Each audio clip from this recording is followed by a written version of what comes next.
As I, just before I get going here, in case you're wondering why there's a cave in this first slide, it's because the idea of pursuing this research actually came to me when I was doing this cave project in the Roaring Creek, the Macau, and the Barton Creek valleys. And at that time, we noticed that cave ritual really became intensified around this period of time we call the Terminal Classic, leading up to the decline and collapse of the civilization.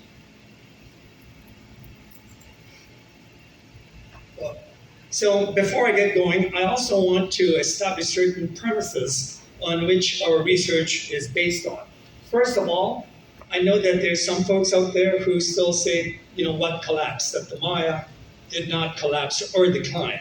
Well, one thing that is true and that should not be ignored is that many of the sites that we've been working on were abandoned. It doesn't matter how you paint it, they were abandoned.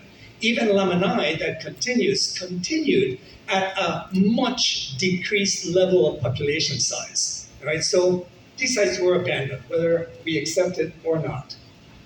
The second premise is that, along with several colleagues, we contend that long-term or severe drought very likely contributed to the decline of Maya civilization. And the third premise is that we recognize that environmental stress was not the only factor that influenced this decline. In fact, there were several factors that included the failure of the technological, economical, social, and political systems of the Maya to sustainably manage their resources. So having said that, I should also point out that other colleagues have addressed this question about how is it that the Maya responded. In fact, we've probably heard some references to this question in the last couple of days. But one of the things that we noticed that often these approaches have either looked at it as though there's no change over time, or have looked at it from just one single cultural perspective. And so what we tried to do then is to look at several regions of the world. Now, I don't have the time to talk about all the research that we have done. So I'm going to focus, I'll talk a bit about Brazil, in Spain, and then we're going to go up to the United States. For some reason that pushed down. But anyway, it's going to be in the US. So let's start off first with Spain. There was a really interesting research done I thought I missed a slide, yes, by Baguetun and his colleagues in the southern part of Spain, especially in the Doñana region. The Doñana region is the wettest part of the entire country of Spain. In fact, that's where most of the wetlands are. The population there right up until 1960 relied primarily on hunting, on farming, and also on cattle rearing. In fact, mostly pastoral sheep. And there are about 174,000 inhabitants, and more than 60 of them are employed in the agricultural sector. Now, so the research done by Baguetun and his colleagues looked at 13 villages in the Doñana province. And what they noticed is that between 1577 and 1956, there was some great archival information that had been recorded by the churches. And these records indicated that whenever there were times of stress, the inhabitants of this region often turned to religious ceremonies after they had tried several other adaptive strategies to deal with long-term stress. And so, here again you can see a typical picture of this wetland region of Spain. The types of responses that the folks in the Doñana region had include both traditional ecological knowledge, that is information passed down, by centuries of ancestors, from father to son, mother to daughter, etc., about what kinds of strategies to use during times of drought or environmental stress.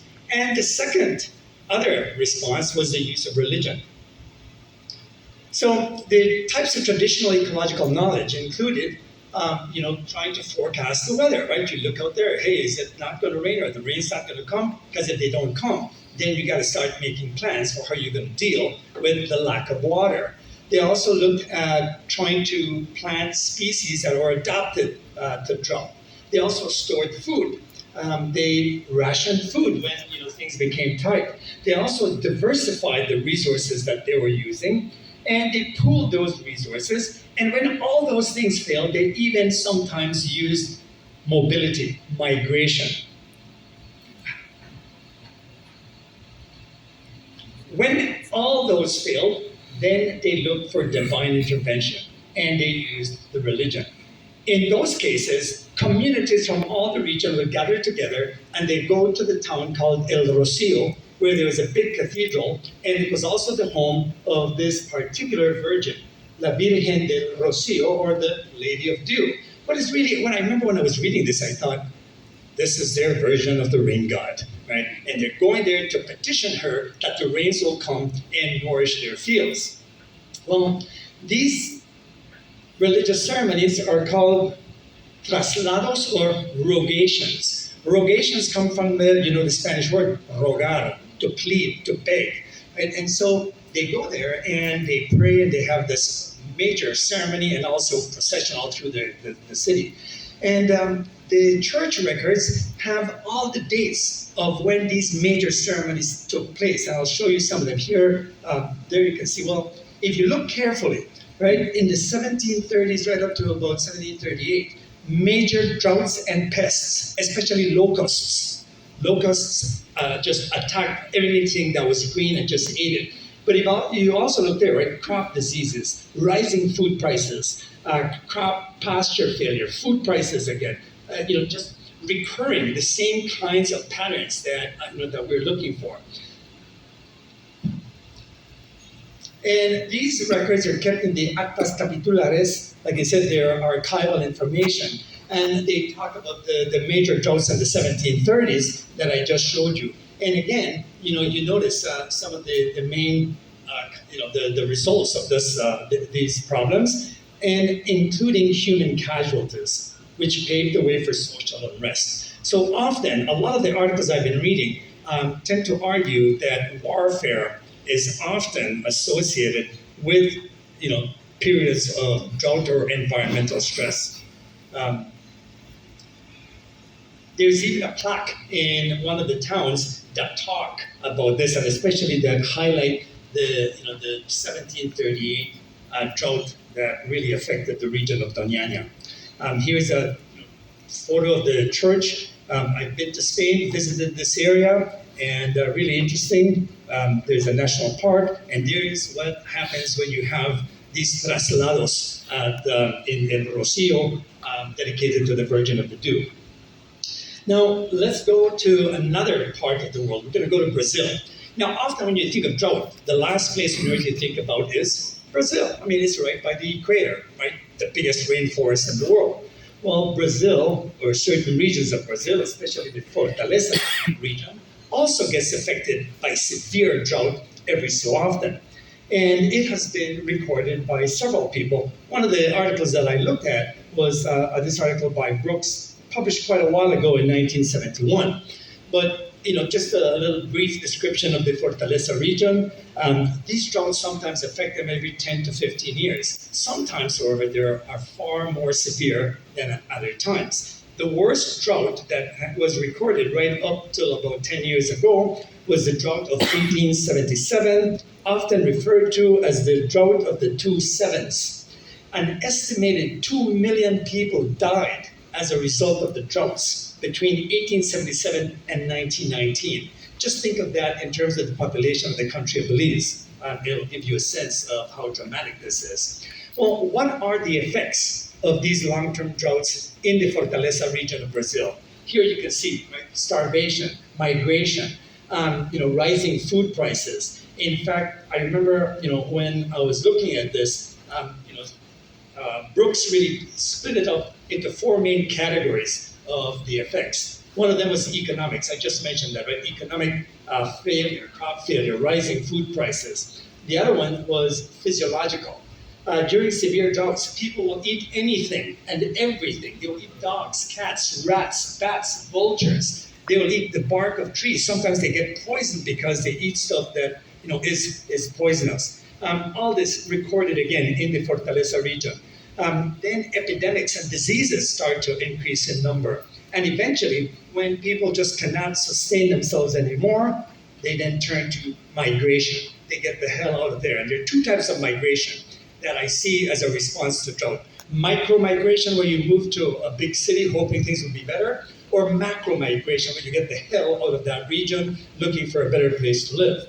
Now, one of the best recorded evidence for long-term or decadal long drought was the Dust Bowl. This happened in the United States in the 1930s. In fact, it's often referred to as the Dirty 30s. Really recorded both in terms of literature as well as pictographic.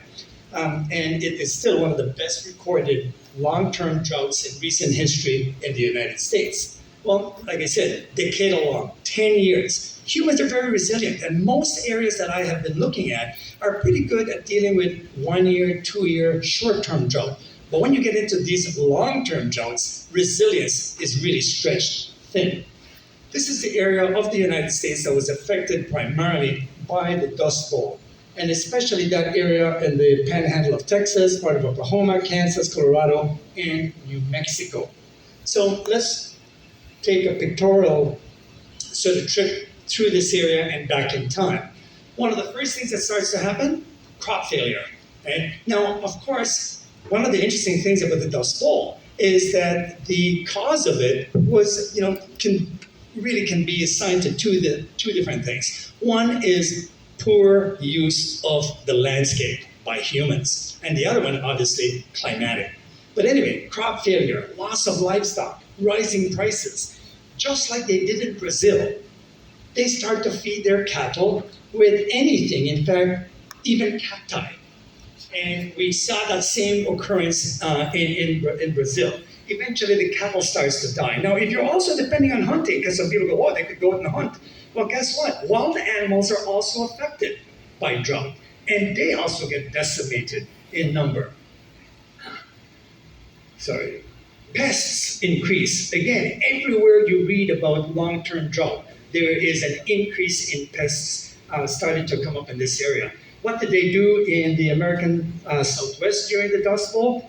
They organized major hunting, gatherings where they just went out and just massacred as many of these rabbits as they could, and of course they ate them. Right? Well, that was not the only pest that affected the area during the Dust Bowl. Locusts, and we know this also happens around the world. In fact, in Spain, remember I had that one slide that I talked about pests. Well, the same thing happened in the Yucatan. In fact, Bishop Landa and many of the Spaniards record really large increases of locusts that come across the landscape and eat everything. Here you can see some more examples of the locust infestation during the Dust Bowl. So whatever else was green was lost as a result of the pest infestations.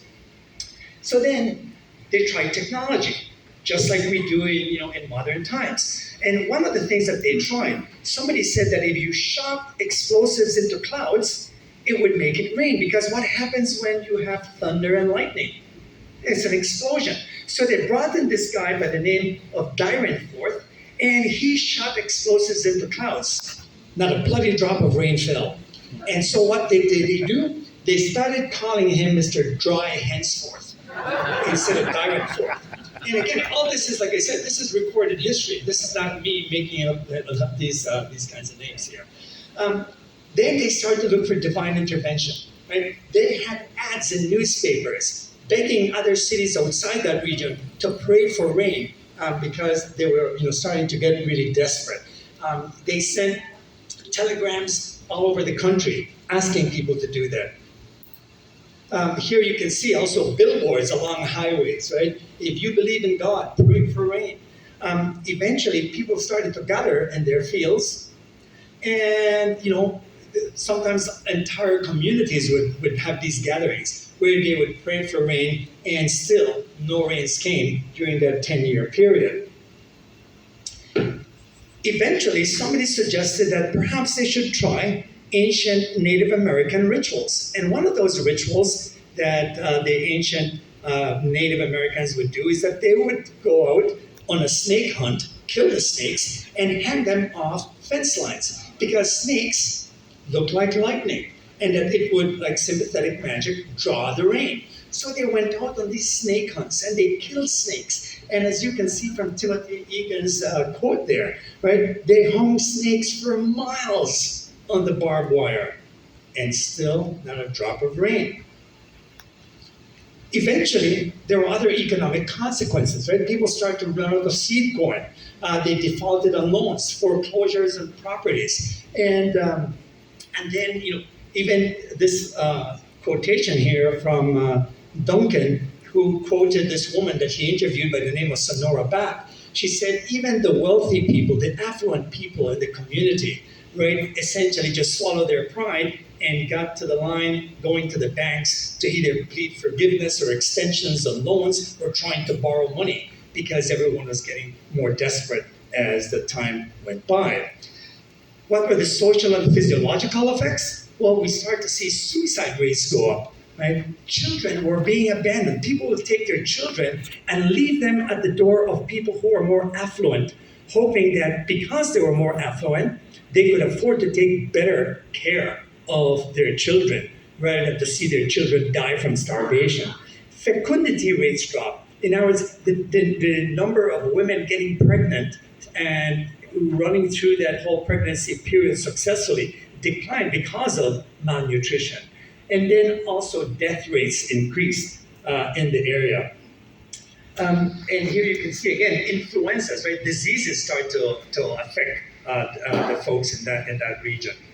And then eventually, when they lost all hope, they packed up and they migrated out of there. And where did they go? We know where they went. They went to California. They went to Wyoming. They went to Montana. And in fact, when they get to some of those places, the Californians are actually attacking and destroying some of the new settlements, the new barrios being created by these poor migrants trying to get away from the Dust Bowl. So again, increase in conflict because of migration from one area to the other. Right?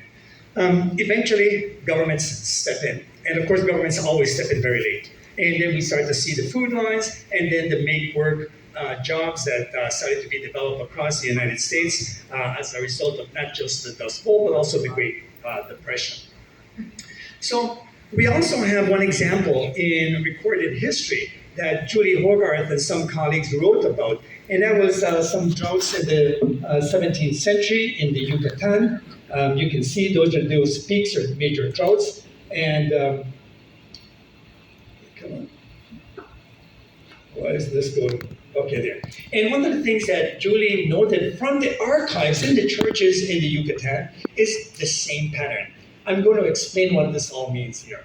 Right? You notice population, right? We see large increase in deaths. The number of childbirths because of the baptismal records kept in the churches went down, which meant that fewer babies were being born. So fecundity rates were being affected.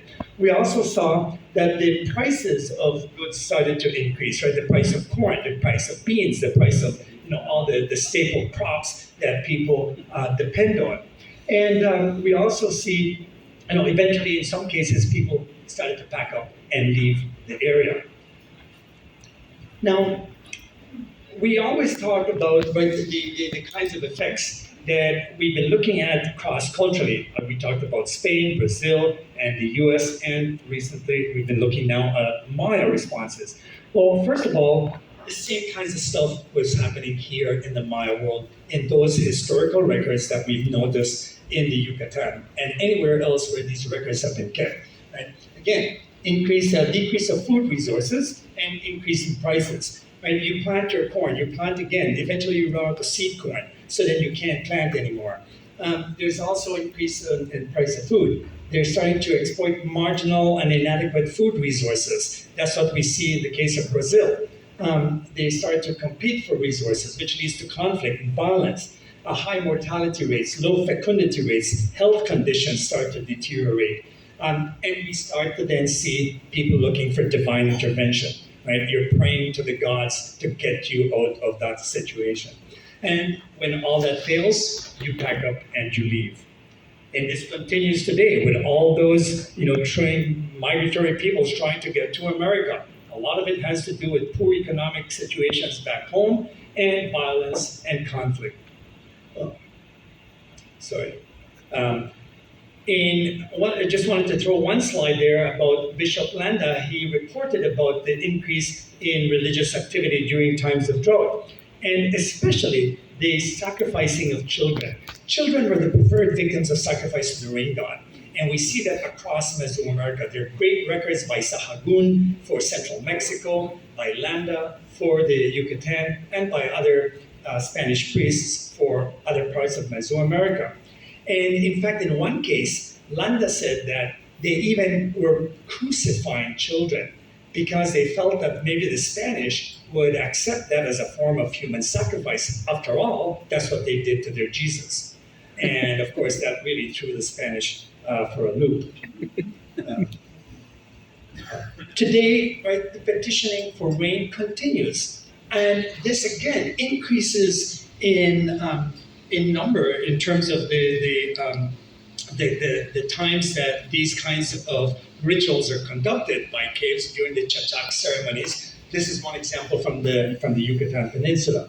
But let me just continue on here. So we know that the Maya, like other cultures around the world, were resilient. I mean, these people successfully managed to live in this landscape for 1,500 years, right? And they tried to address stresses, especially environmental stresses and other types of stresses, by using technology. We know that they construct terraces, they build raised fields, they drain areas that were too wet.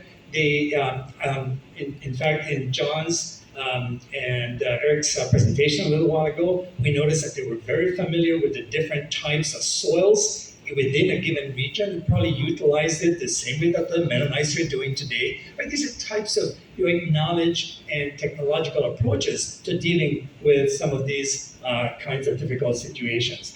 Diversification, right? And also trying to share resources at times and sometimes fighting over those resources. Physiological, right? Some of the studies that we've been doing on human skeletons indicate greater reliance on monocrops, or especially on maize. And that obviously would have some serious effects on the nutritional value of the entire food that was being consumed by these people. Our work in caves see increased levels of ritual activity. And so again, we know that the Maya likely turned to religion during these periods of stresses. And finally, we see the abandonment of Caracol, of Cajapech, of Xunantunich, of Tikal, of all the sites around this area. And people don't just pack up and leave on a whim. Right? Things have got to be really bad for you to decide that you're going to leave everything you've known in your entire life and the lives of all your ancestors to try to get the hell out of there. And we think that some of these situations here that I've been talking about may very likely provide a good explanation for why that happened. Thank you.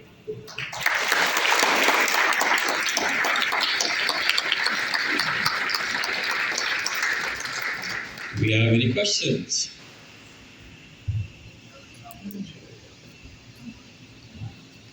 Okay. Thanks, Jaime. As always, I agree with the general direction of that whole paper. I think it's great stuff. I have a question about your first slide. You used the term, what Maya collapse. You talked about people questioning the concept of collapse. That, of course, was the name of my 2007 article, so that might have been an oblique reference. And then you said people challenge the concept of collapse and decline. And I just want to make sure that I never said there's not a decline.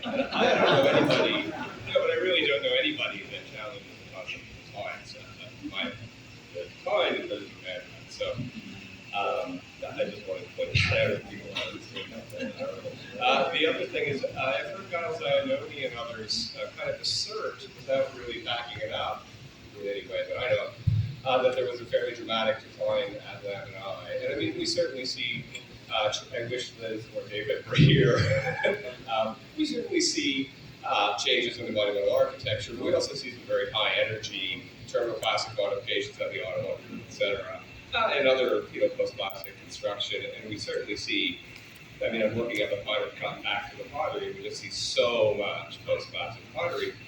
So I'm just wondering what kind of evidence you or Giles or other people are actually using to describe this fairly dramatic decline. I don't see it in the pottery, and we don't have a survey that I know of that would show a dramatic decline in sort of ordinary occupation around the Monumental Center. So Jim, let me answer the second question first. You said you see a lot of post-classic pottery, but one of the problems we've been finding is that too often we rely solely on ceramic dating to try to make these determinations, and you got to be careful there just basing arguments on occupation based on ceramic dating because they can really be off. To address that question, we know that James Gifford reported in the ceramic volume that he called the Newtown complex in the Belize Valley that it was early post-classic. So one of the projects that we've been doing at BAR is to date as many of the human remains that we have, including those that have been found with post-classic pottery. And what did we find? In fact, is it's been published, and that most of those date to the late post-classic, not the early post-classic, which would suggest that there was abandonment, there is decline, there are people leaving this area. At Kahapech, I bet you if I look for all the post-classic pottery that we have found, I could probably count them on the number of fingers in this one hand. And if you look at Chinantinich, I'm not the only one who has worked at Chinantinich. How much post-classic pottery did the shop project find at Chinantinich or at Buena Vista? Or, let's continue naming sites. Arlen, how much post-classic pottery do you have at Caracol? A couple shirts. That's not even to use John Walden's statistics earlier. That would be like 0.000000. You keep going zeros for the ceramic assemblage at Caracol. If that isn't telling you that people are gone, right? There's nobody there in the post-classic. I don't know what is. Now, Lamanai, yes, some people remain there. I've worked at Lamanai, and the area of occupation during the post-classic shrinks. It heads to the south of the site. That whole area north of the High Temple and the Mask Temple, it's all earlier. And we have practically zero evidence of activity up there, during the post-classic period. So, yes, we have lots of pottery that's post-classic at Lamanai, but most of it is late post-classic. So I think that no matter where we go, there is evidence that these places were abandoned. Yeah, first of all, I'm not doubting the unanimous all sites you mentioned. I just think we don't really. I'm not sure if I agree with you about the landmark pottery, but we can talk about that.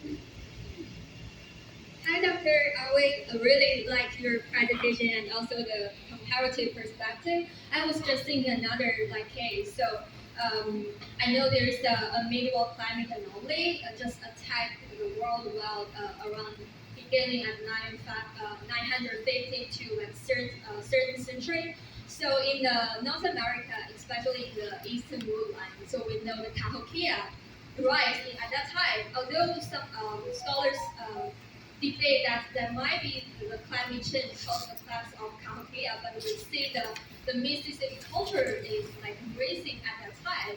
But compared to the post-classic Maya and the same time period, it seems like it's cause a different consequence of the culture, but they all experience the same climate change at the time. So I just wonder what was your any idea about that? So for some reason, we couldn't hear very clearly. Oh, I'm so sorry. Do you have a better mic? It probably I didn't explain myself really well. So I just wondering. So in the 900s AD to certain century, there is a worldwide minimal climate anomaly attack every place of the world. But in the East America, we say the Eastern woodland. At that time, they have Cahokia. And also, some scholars debate that the climate change may cause a collapse of Capitol, but the whole Mississippi culture at the time is like a racing to the peak. So, but at the same time, if they consider like the 900 to 13th century in Maya, it's like the post-classic. It's like doing a really like place time. I just wonder if these two different areas, people experience the same like climate change, but what makes the two totally different cultural consequences to these two areas? What's your explanation or any insights about that? So severe drought affects different places differently, right? Again, we've been talking about we can't just assume one thing and think of it that it's a global situation. We know that in those, that same time period, in fact, a lot of people have been studying the effects of drought in the American Southwest. In fact, the argument now and the explanation for the abandonment of some of the sites like Mesa Verde, Chaco Canyon, and several of other those, people have now suggested it's because of climate change. And they start to move elsewhere to places that are better watered. Here we see the same kinds of stuff. We see a decline in population in this central Maya lowland, but we start to see an increase in population in the Yucatan. Perhaps because water there is subterranean, and so it's not as affected by evaporation or by other forces. And a lot of the cases, too, when you look at the escarpments in Belize and Guatemala, they tend to go north-south, and perhaps water drains towards the Yucatan Peninsula. There have been some interesting geological studies done that have been looking into that. But again, in other parts of the world where you see drought affecting one region really dramatically, an area further to the north, south, east, or west may not be as affected as dramatically as some other areas. It also depends on the technology available to people, the kinds of resiliency. By that I mean the adaptive strategies that they have in place. People have different types of adaptive strategies, and they have different technologies available to them. And these are all different ways to mitigate against some of these stresses. And some of them make you more resilient than others. Obviously, we've noticed in most of these cases that turning to religion very early or depending on government is sometimes not the best thing to do. Thank you.